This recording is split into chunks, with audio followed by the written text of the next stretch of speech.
이스라엘의 왕이 있기 전에 어떤 제도가 있었는지 알아요? 족장제요. 족장제도. 그 사사. 그 사무엘상 앞에 보면은 사사기라고 나와 있죠. 그 사사기는 사사들에 대한 이야기를 기록한 것입니다. 그러면은 자, 여기서 문제. 사사는 총 몇 명이었을까요? 이스라엘 역사에서. 성화 몇 명이었어요? 14명? 12명? 오! 14명. 찍었는데 그렇게 제대로 맞추네요. 아, 헷갈렸어요. 헷갈렸어요? 오, 14명. 뭐 어떻게 알았지? 사사는 14명이라고 보면은 사무엘까지가 원래 사사예요. 사무엘이 마지막 사사거든요. 사무엘까지를 보면 14명이고 여기 보면 이제 8장에는 사무엘이 사무엘의 아들들에게 사사를 또 맡겨요. 장남이랑 차남에게. 그러면 그 장남 차남을 포함하면 15, 6명이 또 되는 거죠. 15대, 뭐 16대, 뭐 그런 식으로 사사를 구분할 수 있어요. 어쨌든 뭐 우리가 인정하는 사사는 사무엘까지니까 그러면 14명이 되는 겁니다. 사사의 뜻은 한자로는 선비사자에 스승사자를 써요. 그러면은 히브리어로는 쇼페트라는 말인데 이 말은 재판장이라는 뜻이에요. 재판장, 영적 지도자. 그러니까 이스라엘의 어떤 영적인 지주, 뭐 정신적인 지주, 어쨌든 뭐 그런 지도 통솔력을 가진 사람. 그리고 군사 지도자. 쇼페트라는 말은 좀 그런 걸 좀 통틀어서 의미하는 거예요. 그러면 사사는 도대체 왕과 뭐가 다른지 좀 약간 애매하게 느낄 수 있어요. 사사가 스승이고 재판장이고 영적 지도자고 심지어 군사를 통치하는 지도자이기도 한다면은 도대체 왕이랑 사사랑 뭐가 다른가 이렇게 생각할 수 있어요. 근데 왕이랑 사사랑 뭐가 다르냐면은 먼저 사사는 하나님께서 그때 부르는 사람들이에요. 하나님께서 원래 이스라엘에는 왕이 없었고 왕이 누구예요? 이스라엘의 왕은 누구였어요? 하나님이에요. 그러니까 하나님 여호와 하나님이 친히 왕이 되셔서 인도하셨단 말이에요.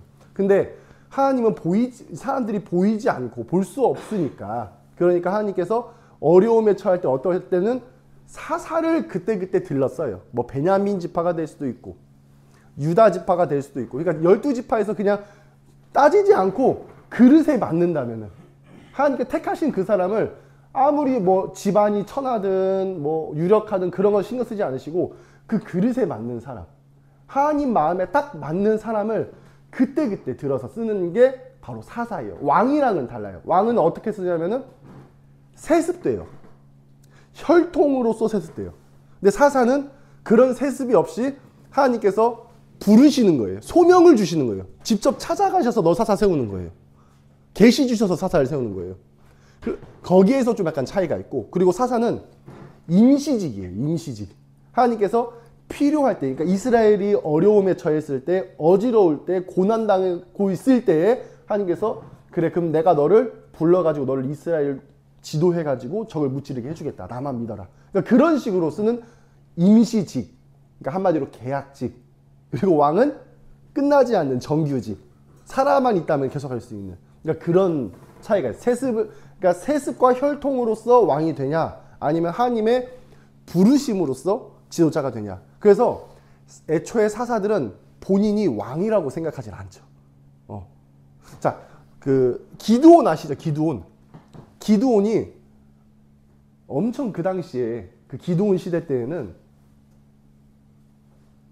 그러니까 엄청 뭐 영웅 같았죠. 전쟁 영웅.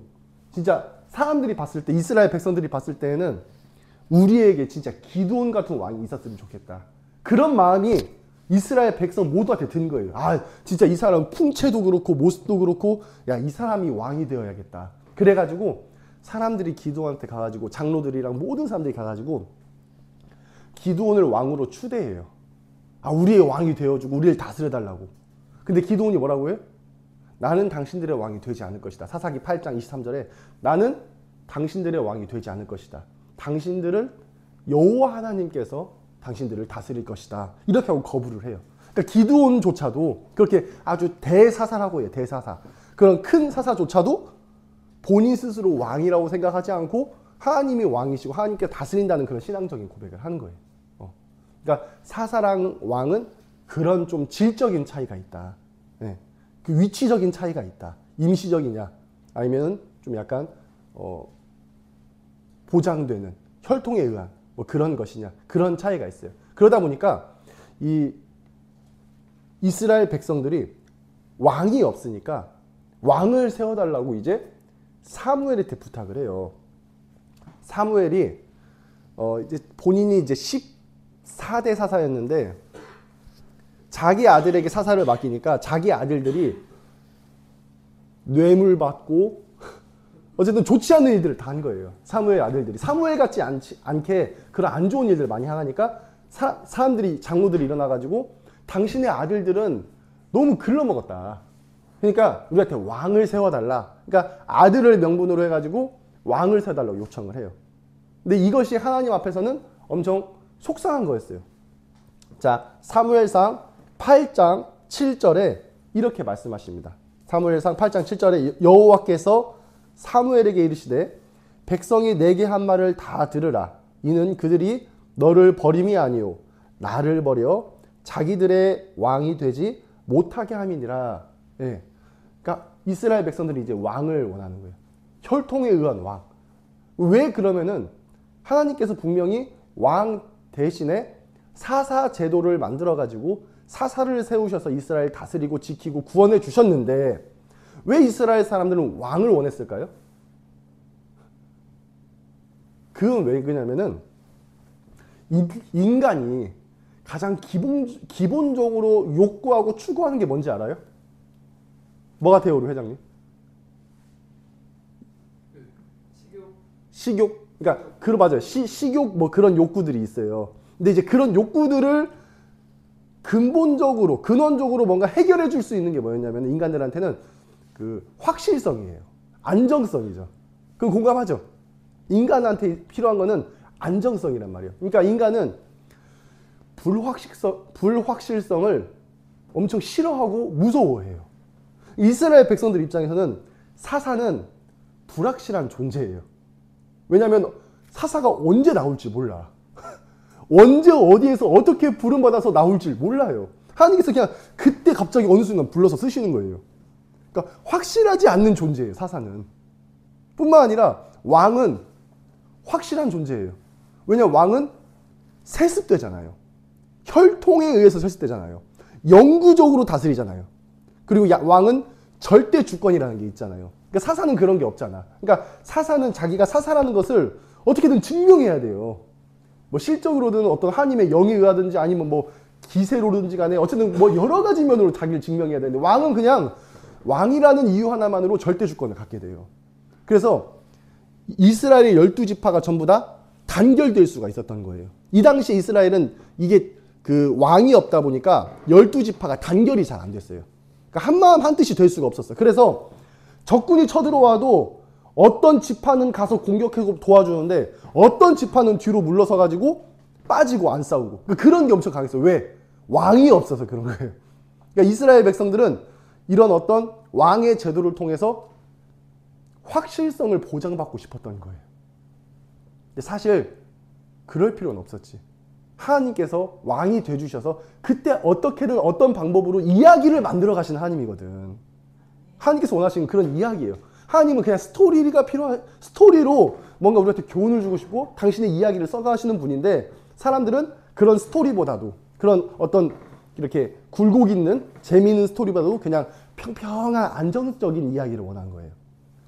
그리고 하나님은 지혜로운 하나님, 경륜이 아주 풍부하신 하나님이에요. 그렇게 사사제도를 통해서 그 이스라엘 백성들을 불확실성에 던져놓고 이스라엘 백성들한테 요구한 건 뭐냐? 바로 믿음이었거든요.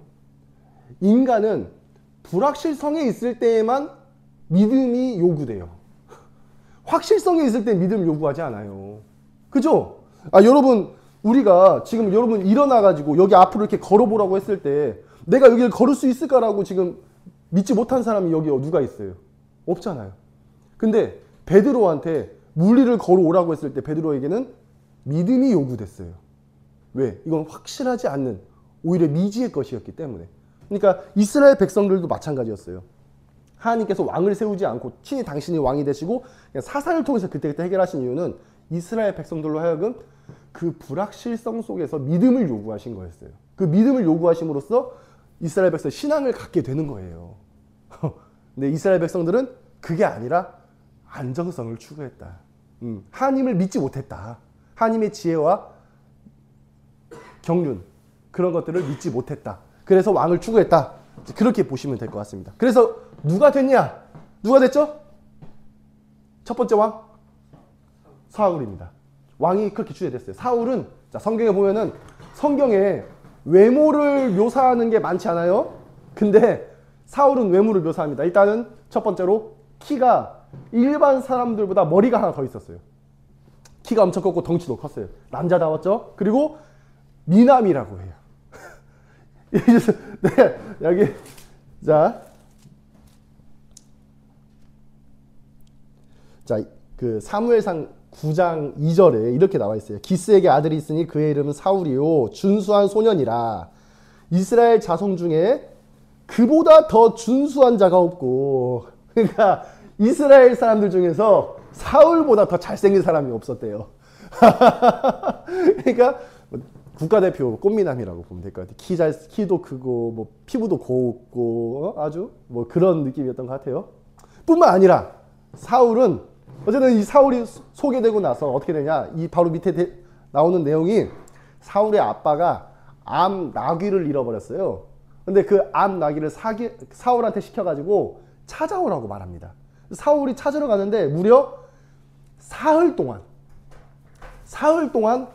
나귀를 거의 한 50km, 60km를 돌아다니면서 찾아요. 이 지금의 우리 50km면 여기서 한 광주 정도 거리 될 거예요. 자, 근데 그 광주 거리인데 이스라엘에 산지도 있고 산도 있고 막 계곡도 있고 그것을 60km 간다고 생각해 보세요. 걸어서. 그러면 얼마나 오래 걸리고 힘들었겠어요. 고작 나귀 한 마리 찾으려고. 사울의 성품이 어떤지 알 수 있겠죠. 사울의 성품은 끈기가 있고 인내 있는 사람이었어요. 자기 맡은 바의 임무를 충실하게 이해가는 사람이었어요.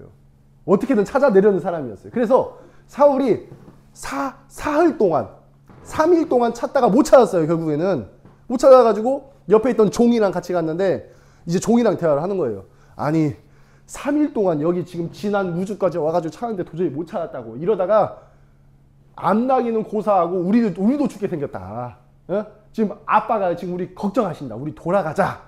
이렇게 사울이 이야기를 했어요. 그러니까 사울의 종이 말하는 거예요. 아니 주인님 여기 마침 온 김에 잘 오셨다고.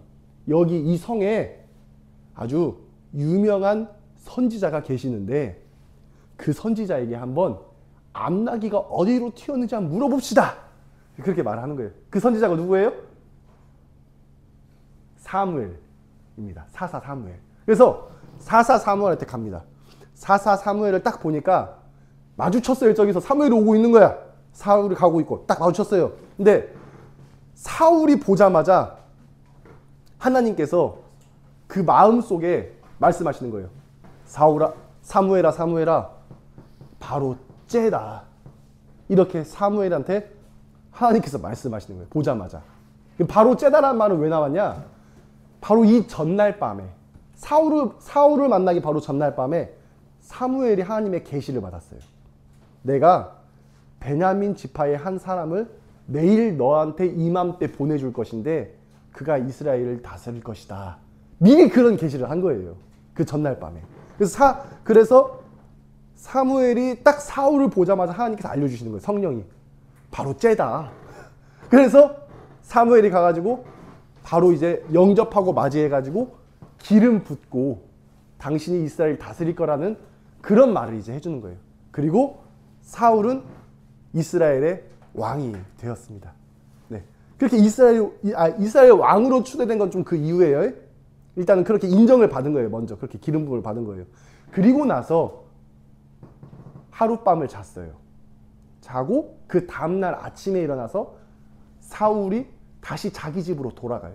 돌아갈 때 사무엘이 이렇게 말해요.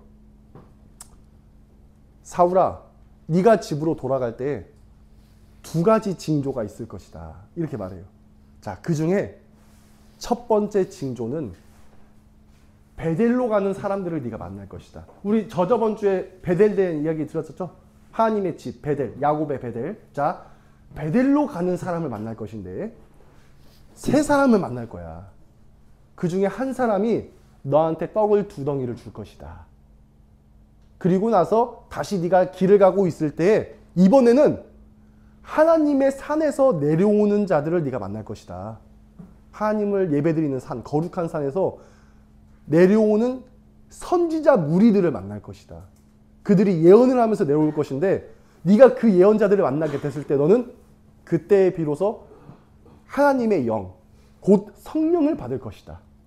그리고 너는 선지자가 될 것이다. 그런 예언을 해요. 갈 때. 그래서 사울은 떠나게 되니까 실제로 그 말이 그대로 이루어졌어요. 떡 2덩이를 받았어요. 여기서 떡 2덩이를 받았다는 것은 사울의 어떤 부족함과 필요를 하나님께서 채워주신다는 의미예요. 사울은 배고팠어요. 먼 길을 떠나와가지고 배고팠어요. 근데 사울은 식량을 가지고 가지 않았어요. 왜? 하나님께서 채워주실 거기 때문에. 믿음으로 간 거예요. 아주 여기에서 무주까지 사흘 걸리는데 산을 오르락내리락 몇 번 하는데 먹을 걸 챙기고 가지 않았어요. 하나님께서 예비해 주신 그 떡을 기다리는 거예요. 그래서 베델로 가는 그 세 사람으로 하여금 떡을 2덩이를 받고 그걸 다시 기력을 회복해서 다시 갑니다.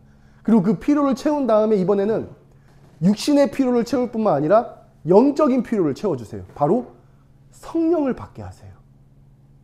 그리고 여기 보니까 그렇게 됨으로써 오늘 바로 이 본문이에요. 우리가 오늘 읽은 본문. 자, 사무엘상 10장 9절. 사무엘에게서 떠나려고 몸을 돌이킬 때 하나님이 새 마음을 주셨고 라고 해요.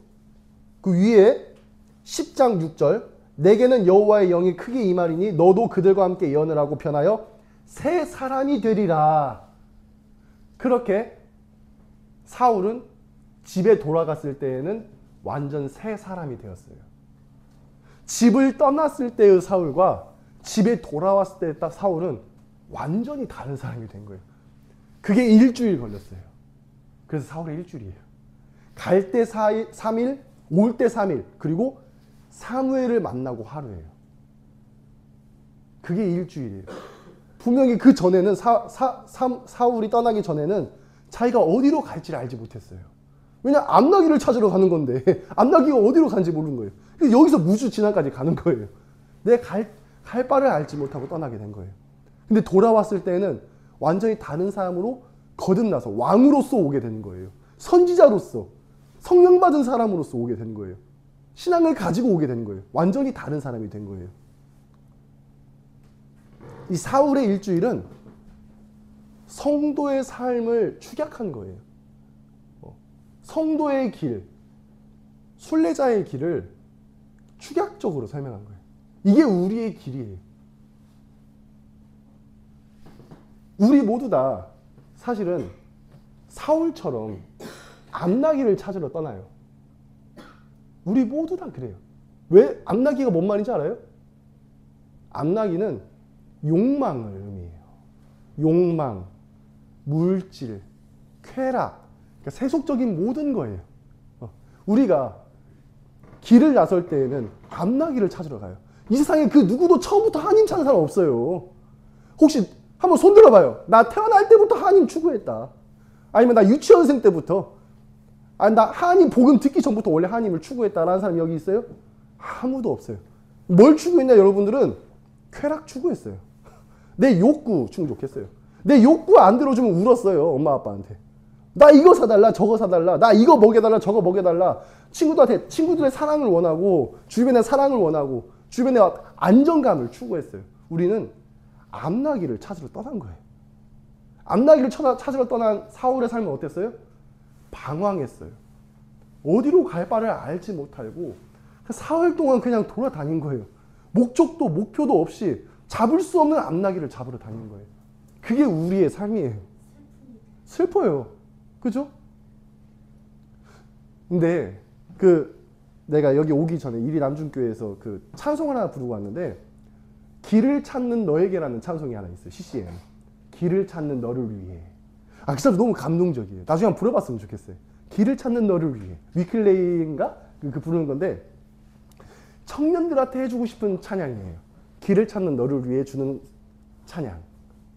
실제로 우리는 지금도 여러분들 그리고 우리 모두 다 하나님을 알지 못하는 모든 사람들은 길을 찾지 못하고 있어요. 그래서 어디로 갈지 몰라요. 불안해요.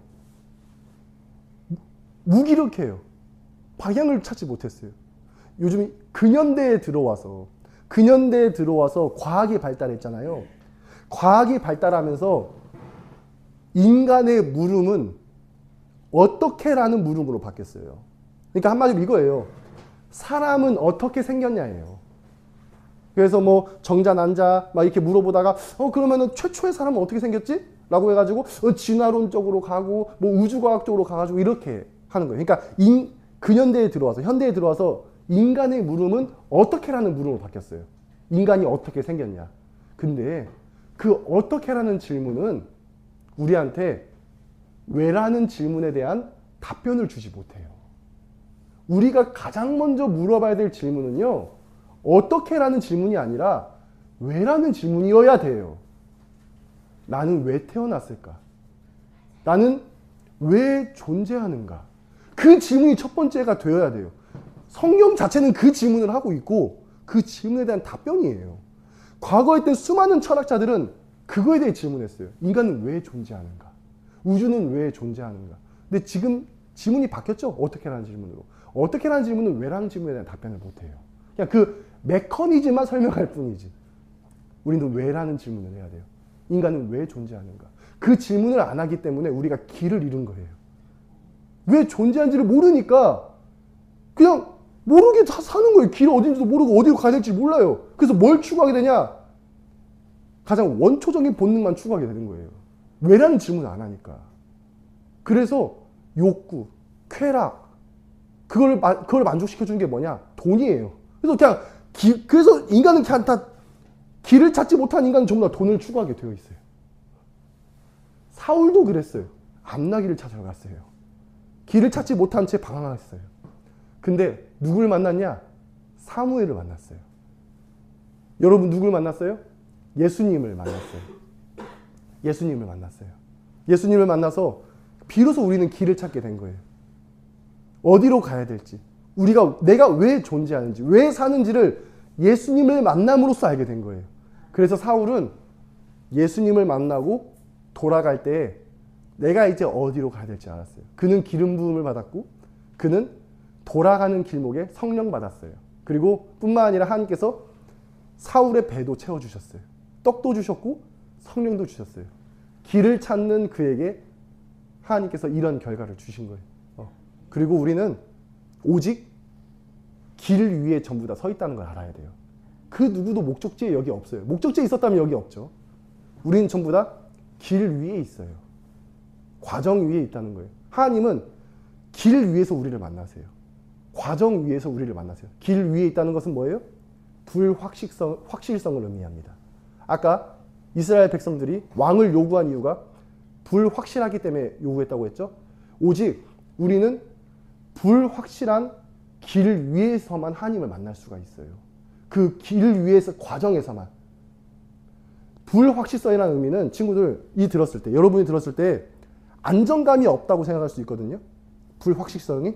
근데 좋게 생각하면은 불확실성이라는 말은 열려 있다는 말이에요. 개방되어 있다.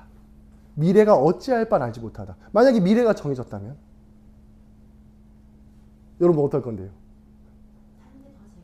그쵸? 재미도 없을 뿐만 아니라 무미건조하고 하나님의 뜻도 뭔가 구하지 못하고 믿지 못하고 알지 못해요. 즉 우리한테 믿음이라는 게 생길 수가 없어요. 믿음의 경험이 없어요. 믿음의 용사가 될 수 없어요. 오직 길 위에 있을 때, 불확실함 위에 있을 때에만 우리에겐 미래가 개방되어 있어요. 우리가 바울이 될 수도 있고 우리가 요한이 될 수도 있고 우리가 베드로가 될 수도 있는 거예요.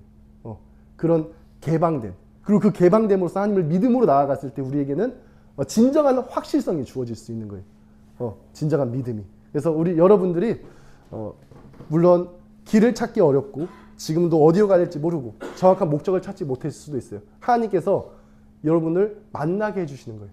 예수님께서 오셔가지고 만남으로써 여러분들이 비로소 어디로 가야 될지 아는 거예요. 사울이 경험한 이 일주일이 여러분들한테도 성공적인 그런 일주일, 순례자의 길을 체험하는 그것을 이 말씀을 기억하면서 여러분들의 어떤 방향을 찾는 그런 여러분들이 되었으면 좋겠습니다.